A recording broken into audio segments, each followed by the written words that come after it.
NEET യുജിയുടെ 2019 മുതലുള്ള പരീക്ഷകളിലേക്കും ചോദ്യപേപ്പറുകളിലേക്കും അന്വേഷണം വ്യാപിപ്പിക്കാനൊരുങ്ങുകയാണ് CBI.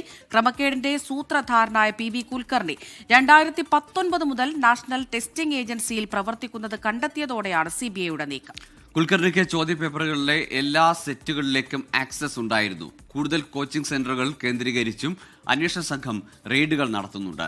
വിനീത വിജയ് തുടരുന്നു ഡൽഹിയിൽ നിന്ന്. വിനീത, നമ്മൾ ഈ NTA ഈ ആദ്യഘട്ടത്തിൽ ഈ വിവാദമുയരുമ്പോൾ അല്ലെങ്കിൽ ഇത്തരത്തിലൊരു പരാതി ഉയർന്നപ്പോൾ പറഞ്ഞത് എല്ലാം വളരെ സുരക്ഷയോടുകൂടിയാണ് ചോദ്യപേപ്പറുകൾ സെന്ററുകളിലേക്ക് എത്തിക്കുന്നത്.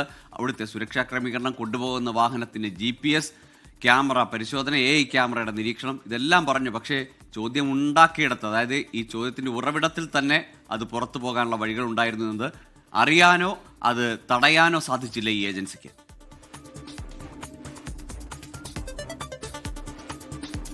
ഗൂഗിൾ ഇക്കാര്യങ്ങളിലെല്ലാം വളരെ വ്യാപകമായിട്ടുള്ള അന്വേഷണം തന്നെയാണ്, വിപുലമായിട്ടുള്ള അന്വേഷണം തന്നെയാണ് ഇപ്പോൾ പുരോഗമിക്കുന്നത്. നീറ്റ് യുജിയുടെ 2019 മുതലുള്ള പരീക്ഷകളിലേക്കും ചോദ്യപേപ്പറുകളിലേക്കും കൂടി അന്വേഷണം വ്യാപിപ്പിക്കാൻ ഒരുങ്ങുകയാണ് CBIയുടെ വിവിധ സംഘങ്ങളായി തിരിഞ്ഞുകൊണ്ടുള്ള അന്വേഷണമാണ് ഇതിനോടകം തന്നെ പുരോഗമിച്ചു വരുന്നത്. ഈ ക്രമക്കേടിന്റെ സൂത്രധാരനായ PV കുൽക്കർണി അത് 2019 മുതൽ നാഷണൽ ടെസ്റ്റിംഗ് ഏജൻസിയിൽ പ്രവർത്തിക്കുന്നുണ്ട് എന്ന് കണ്ടെത്തിയതോടുകൂടിയാണ് ഈ കാലയളവിൽ നടത്തിയിട്ടുള്ള പരീക്ഷകളിൽ ഏതെങ്കിലും തരത്തിൽ സമാനമായിട്ടുള്ള രീതിയിൽ ക്രമക്കേട് നടന്നിട്ടുണ്ടെന്ന് ഉൾപ്പെടെയുള്ള കാര്യങ്ങൾ അന്വേഷണ സംഘം പരിശോധിക്കാനായിട്ട് ഒരുങ്ങുന്നത്.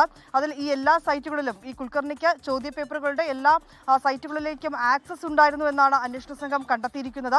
ഈ ചോദ്യപേപ്പറുകൾ മറാഠിയിലേക്ക് പരിഭാഷ ചെയ്യുന്നതും കുൽക്കർണിയുടെ ചുമതലയായിരുന്നു. മുൻ വർഷങ്ങളിലെയും ഈ ചോർച്ചയ്ക്ക് സാധ്യതകൾ പരിഗണിച്ചാണ് CBIയുടെ ഒരു അന്വേഷണം നടക്കുന്നത്. ഈ കേസിലെ പ്രധാന പ്രതിയായ ഇദ്ദേഹത്തിന് ഏതെങ്കിലും തരത്തിൽ ഈ ആക്സസ് കൂടി ഉണ്ടായിരുന്ന ഒരു ഘട്ടത്തിൽ ഏതെങ്കിലും തരത്തിൽ ഇതിനു മുൻപും ഇത്തരത്തിലേക്കുള്ള നടപടികൾ അദ്ദേഹത്തിന്റെ ഭാഗത്തു നിന്ന് ക്രമക്കേടുകൾ ഉണ്ടായിട്ടുണ്ടോ ഉൾപ്പെടെയുള്ള കാര്യങ്ങളാണ് അന്വേഷണ സംഘം പരിശോധിച്ചു വരുന്നത്. ശരി, വിനീതയാണ് വിവരങ്ങൾ നൽകിയതായാലും CBI അന്വേഷണത്തിൽ പുറത്തുവരുന്ന വിവരങ്ങൾ ആ ഏജൻസിയുടെ വിശ്വാസ്യതയെ ചോദ്യം ചെയ്യുന്ന, അല്ലെങ്കിൽ അതിലെ എത്രത്തോളം ദുർബലമായിരുന്നു അവരുടെ സുരക്ഷാ സംവിധാനങ്ങൾ, ഇതിനുള്ള തയ്യാറെടുപ്പുകളെന്ന് വെളിവാക്കുന്നതാണ്. അപ്പോഴും വിദ്യാർത്ഥികൾക്കാണ് ബാധ്യതയാവുന്നത്, ആശങ്കയാവുന്നത്.